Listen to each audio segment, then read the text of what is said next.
Both the ABC conjecture and the Fermat's last theorem are really significant statements in number theory. And the interesting fact is that they are interrelatable, and by using one statement, the other one can be proved.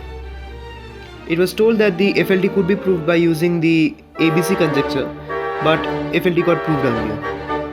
I've already made few videos on ABC conjecture and the Fermat's last theorem. You can check them out. Link is in the description.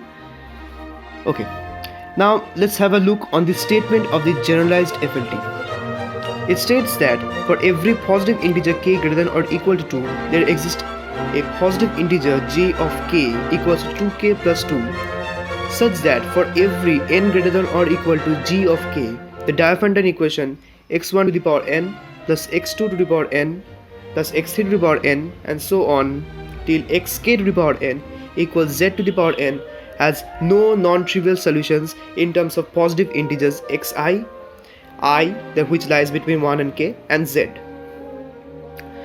And in this case, we'll be taking only three numbers, that is x1 to the power n plus x2 to the power n plus equals to z to the power n. In other words, we can also say it is a to the power n plus b to the power n equals c to the power n. So we'll be taking k equals to 2 to get g of k equals 6. So we are concerned about the degrees greater than or equal to 6. Now let's have a glimpse at the ABC conjecture. Consider this. Each number is an integer and are co-prime. Now you must be aware of this particular statement if you have watched my previous videos. If you haven't, then please go and check it out. Now, a mathematician, Baker, had given this particular following expression. Now what's this omega over here? Well, it's actually the total number of primes dividing ABC. Next he achieved this. Now consider the equation a to the n plus b to the n equals c to the n to be true. It means that we are assuming that the FLT is false, so there must exist some integer solutions for a to the n plus b to the n equals c to the n. Now applying the above identity, we get this.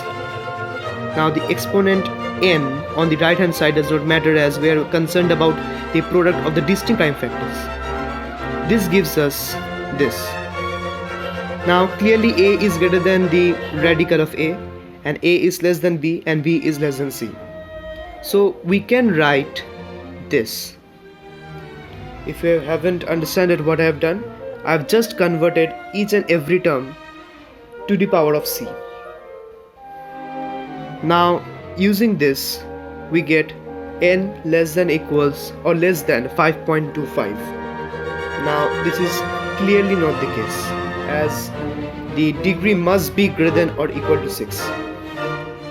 FLT is also true for the numbers 3, 4 and 5, which were proved by a legendary Dirichlet, Euler and Fermat. So there is no chance that this statement is true, and hence proves that the FLT is true provided the ABC conjecture is also true. This is just one of the proofs. I will put the links of the works on by different mathematicians on this particular work in the description below.